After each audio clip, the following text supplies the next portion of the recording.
Hi, Journeyers. This is Tony Carnes, your host for A Journey Through NYC Religions Television. Today, we're having back Eden Goldstein, the author of a new biography of Father Ed Dowling.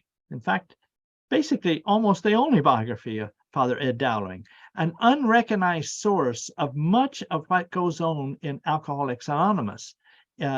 He was the spiritual counselor for the founder of Alcoholics Anonymous, Bill Wilson. We've covered with her before some of the deeper theological aspects of this overlap. And today we want to go back and look at Father Dowling's early life. What kind of character was he? How did he reach to the point where he could reach out to people that he didn't know and bring them to talk about theological questions about how my AA relates to the spiritual exercises of Ignatius Loyola. He got that ability from the way he grew up and the challenges he met, and we're going to talk a little bit about that today. Dawn, welcome to the program again. Thank you so much, Tony. It's great to be back on. How did you come up on this topic, and what led you to pick it up? Well, as a new Catholic convert who had been inspired by Jesuits, particularly a Jesuit from Fordham, whom I knew, named Father Francis Canavan. Right. He was in political science or something like that. Yes, that's right.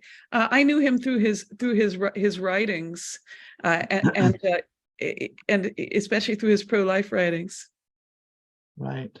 I was certainly interested in stories about Jesuits, and in 2008, I read an article by an alcoholic friend of mine about Father Edward Dowling, and it intrigued me that here was a priest who wasn't an alcoholic himself, who yet became this spiritual advisor to Bill Wilson. Bill actually called him his spiritual sponsor, which is a great honor because normally in AA, your sponsor is a fellow member of AA who guides you through the 12 steps of the program. So I was intrigued that, here was this priest who was the spiritual sponsor of the co-founder of Alcoholics Anonymous, and who was his dear friend for 20 years, who wasn't even an alcoholic. And, I thought, how unusual that is, first for any non-alcoholic priest to take such an interest in helping alcoholics. And second, that this was during the early years of AA at a time in the 1940s and 50s when, priests really were not encouraged in the United States to go out and minister to drunks, or as Father Dowling did, to other addicts, other people with problems that caused them shame. So that intrigued me. I picked up a book that is an edited collection of Father Ed and Bill Wilson's correspondence. And in the book, the author, Robert Fitzgerald, mentioned that Bill Wilson had desired that a biography be written of Father Dowling. And then, the author said, "This is not that biography." So I thought, well, if this isn't a biography, why the heck am I reading it? Well, I knew I was reading it because at least it had Father Dowling's correspondence with Bill. But then I just thought, I hope someone writes a biography of Father Ed. And for the next 11 years, I was hoping someone would write it, because I sure as heck didn't want to write it. But eventually I was asked by an editor from a publishing house if I could write one book, what would it be? And I said, well, it would be Father Dowling's biography. And so he encouraged me to write a proposal for that biography. And before I knew it, I was committed. And I thank God I did. I couldn't have picked a better subject to write about or to speak about. You worked for 10 years on this book or more. In some sense, I did, in the sense that even between 20 2008 and 2019, when I wasn't officially working on the book, I was still collecting every item on Father Ed that I could. And I did actually go to the Jesuit archive during that time before I was officially researching this book. And I asked them for whatever they could give me. And since I wasn't an official researcher at that time, I couldn't, touch the actual files, but they still gave me some materials on PDF that I wouldn't have been able to access otherwise. And then finally in 2020, when I started researching, I got access to the mother lode, both at the Jesuit archive and at the Father Dowling archive at Maryville University in St. Louis. So in some way, I was certainly thinking about Father Dowling and collecting everything I could find on him for 11 years before actually doing the 2 years of book research. You were, or perhaps the perfect person, at least to empathize with Father Dowling. He always felt, though he grew up in an Irish Catholic family, he always felt like an outsider, particularly to the priestly world. Yes. And he, for that reason, he often got himself into trouble, which you open up with the book. We'll come back to that in a moment. But also, he was a reporter, a journalist, for the Globe Democrat, I believe it was, in St. Louis, and then for a Catholic magazine.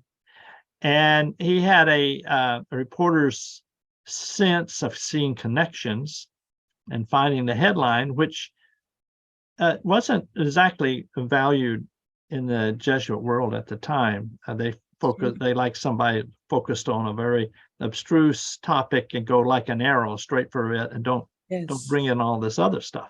Right. And you were a reporter here in New York at the New York Post, the Daily News, and the New York Daily News.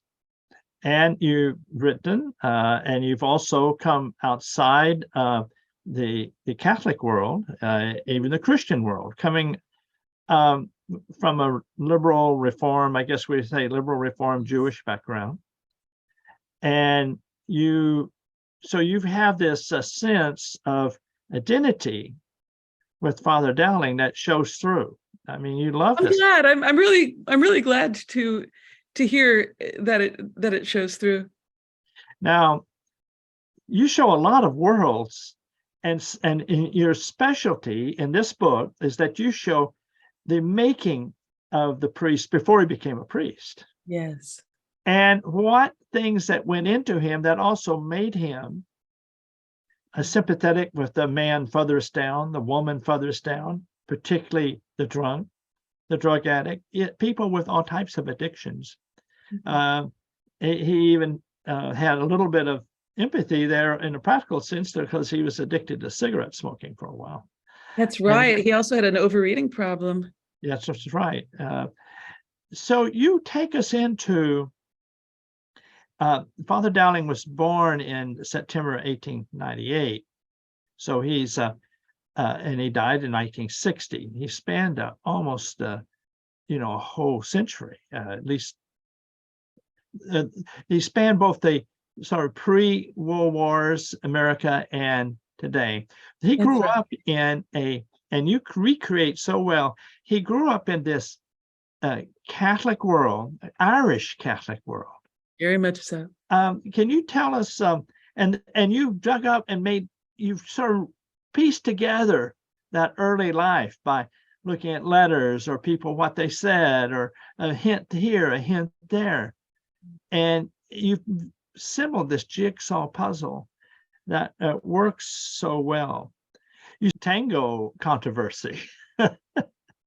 This is not he wasn't directly involved in that. He was a kid, but Father Phelan defended the tango.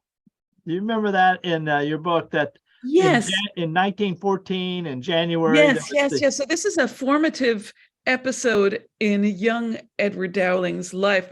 What I try to do that other authors have not done, since this is the first real biography of Edward Dowling, is I try to show the different influences that led him to become this great collaborator with Bill Wilson in having a great spiritual influence on AA. And one thing that I show is that a priest who was a hero to young Edward Dowling, namely his parish priest, his pastor, used to get in trouble for seeing good in things that other people, especially priests, did not see good in. So at a time when there was a moral panic about the tango in the 19-teens, young Edward Dowling's pastor, Father Phelan, was in his role as the editor of a Catholic newspaper, writing that the tango was a good thing because it led to more Catholic marriages. And, for this, Phelan was called onto the carpet by the Archbishop of St. Louis. So that's something in which, certainly Edward Dowling took after. Neighborhood, his Irish neighborhood with Father Phelan, who sort of gave an example of a priest standing up, being strong, being public, and being ready to talk to reporters and a writer himself. So all of those things were a package that Father Dowling brought, and it definitely was they probably said, oh no, this is another Father Phelan we got on our hands. To start off with an anecdote, I think that he got in trouble when he was a young priest. That's true. For unintentionally, I guess, insulting Thomas Aquinas, the great church scholar from, I guess, the 13th century.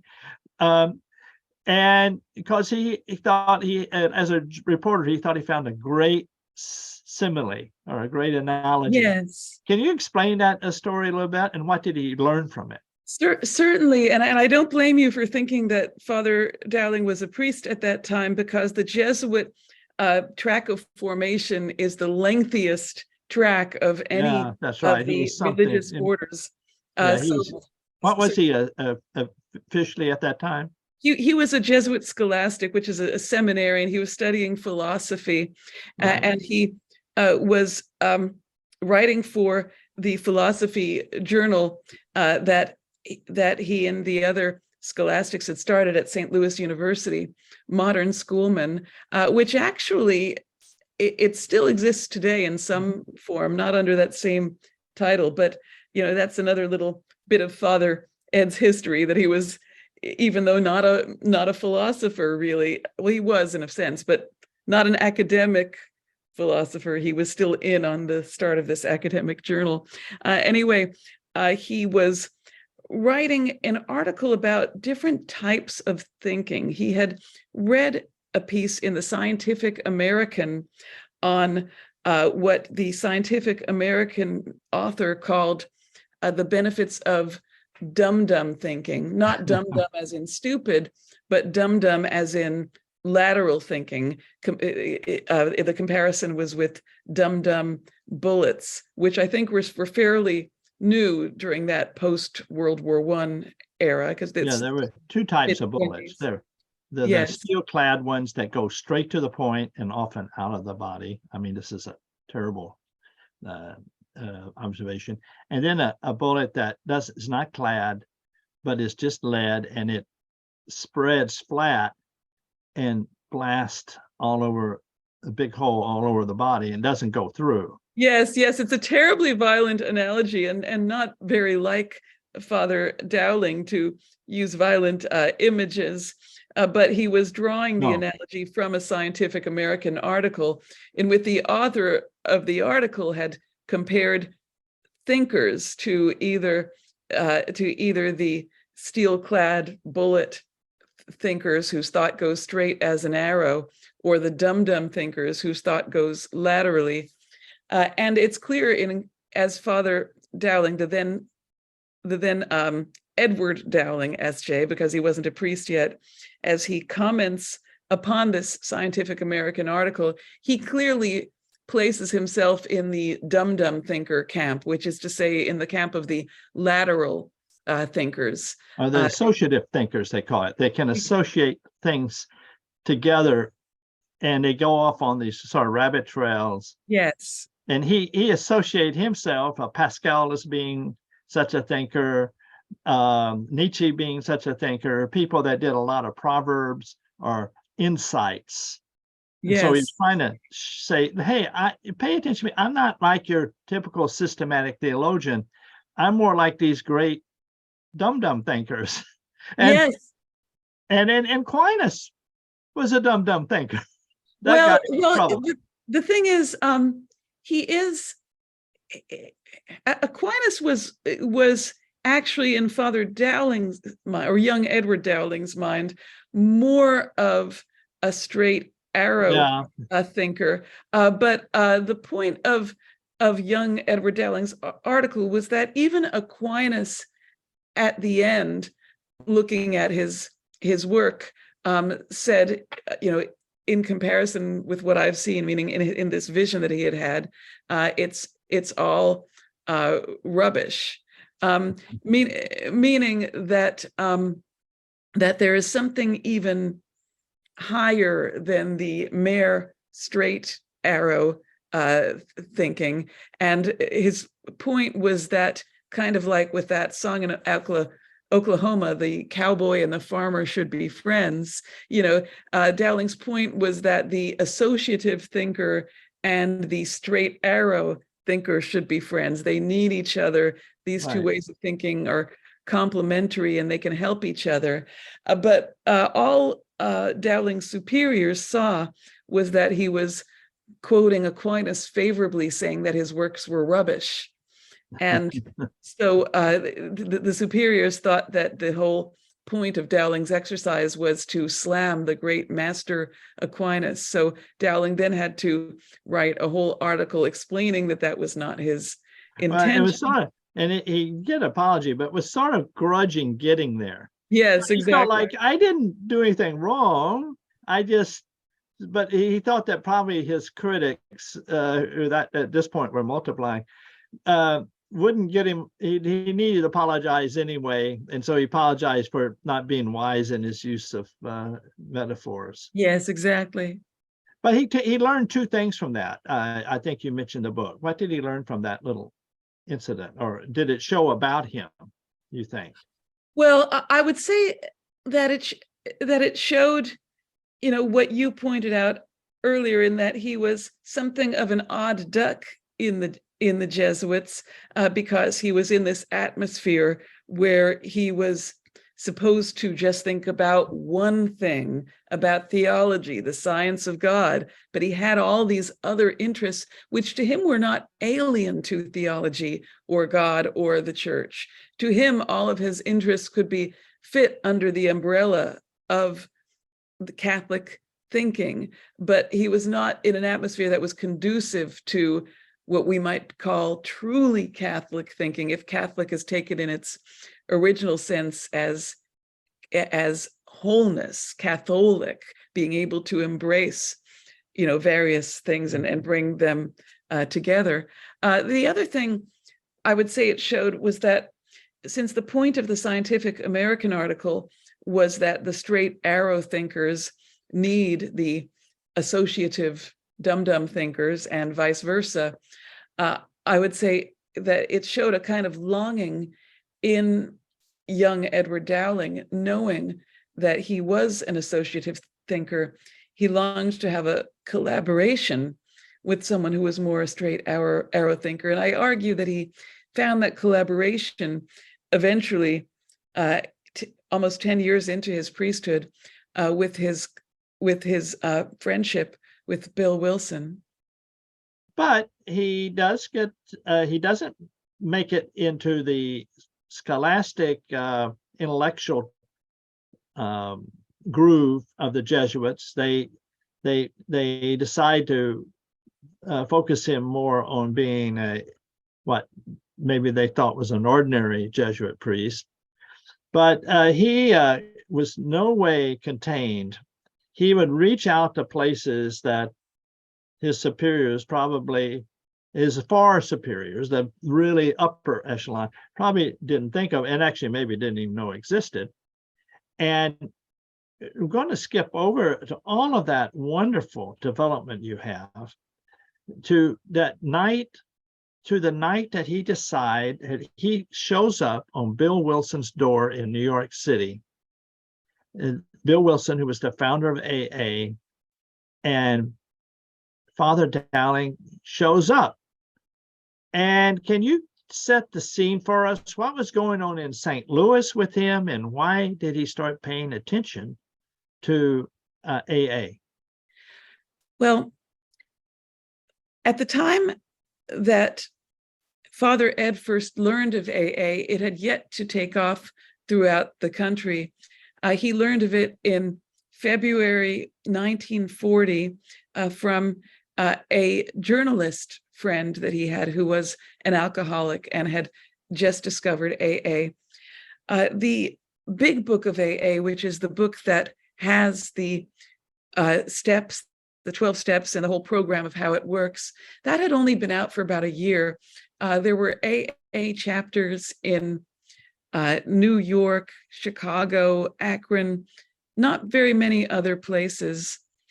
So when Father Ed, through his newspaper friend, learned of AA in Chicago, attended a meeting, brought the Big Book back with him to St. Louis, a fellow Jesuit to whom he showed the Big Book, who was an alcoholic, pointed out to him that there was some similarity between the 12 steps and the spiritual exercises of St. Ignatius of Loyola, the founder of the Jesuits. And that intrigued Father Ed so that he felt that he had to track down this great Ignatian spiritual master who had come up with the 12 steps. So late in 1940, after Father Ed had actually helped to found a chapter of AA in St. Louis, he came to New York to the AA clubhouse where Bill Wilson was living at that time, because Bill and his wife Lois had lost their house because Bill had spent really his whole substance, and was still spending his own substance, on growing AA. And that's where Bill was at the time that Father Ed basically, walked in on him late at night, said to him, "I've been taken with the similarities between the spiritual exercises of," how did he put it? He said, "I've been taken with the similarities between your 12 steps and the spiritual exercises of St. Ignatius Loyola," to which a rather grumpy Bill responded, "Never heard of him." To which, well, now Bill was undergoing at this point a lot of depression. Exactly, yes, he was frustrated. He was on what he would later call a dry drunk, and so they had this really intense session together there in that bedroom. Well, that's correct. There was a one room, I think, or something like that. That's correct. One room at the top of the AA clubhouse. And when Bill said, in response to the mention of St. Ignatius of Loyola, "Never heard of him," Father Ed laughed, and that broke the ice between them. And before Bill knew it, he was making what alcoholics, AA members would call the fifth step with Father Ed. Bill was in the fifth step. We confess to God and to another person the nature of our wrongs. I use the word confess. I'm not sure if that's in the actual step. Catholics recognize it as something akin to confession, but it doesn't have to be. And at that moment, Bill Wilson says there were three sort of spiritual, intense experiences in his life. And he had that with Father Dowling at that moment. Yes, that's right. Bill had two other encounters that were for him real spiritual experiences. The first was at Winchester Cathedral when he was a soldier in England during an American soldier in England during World War I. The second was the experience at Towns Hospital. That was the divine inbreaking, where Bill, through this encounter with God, was moved to stop drinking. And the third of these experiences was with Father Ed. Now, Bill, out of that, he became sort of a spiritual counselor to the founder of AA, and they had this, that Bill Wilson probably never became a Catholic that we know of. right. He was very wandering all over the place spiritually, but Father Ed had this patience and love that he would just come alongside him and take all of the criticism that Bill might give to him and answer in a way that just won Bill's heart. You know, there's so many incidents like that where you see how this priest had an impact on AA, this huge, important organization, spiritual and abstinence organization, U.S., and also how he ministered in that situation is exemplary, that everybody should read. Says, if you want to minister your faith to somebody, this is the way to do it. You know, if you've ever wondered what's the connection between AA and Catholic spirituality, this is it. Dawn, take us deeper into the connection between AA and Catholic spirituality.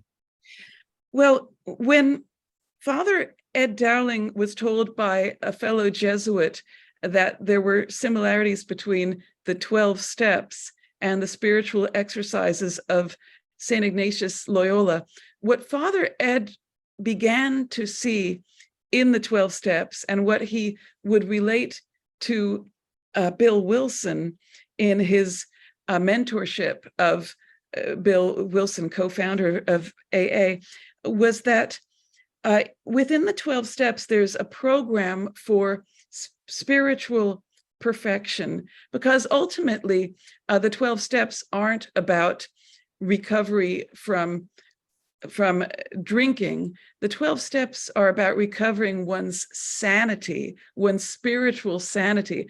That's why, as Father Ed was really among the first to see, the 12 steps are too good to be kept to alcoholics. Father Ed saw that the 12 steps were valid and important for anyone recovering from any kind of a problem. That's what I see. I think we're going to run out of time. That's why I'm saying, if you want to read Dawn Eden Goldstein's new book, Father Ed, it is a doozy, and you will constantly come back to it in talking to people in your life. Thank you very much.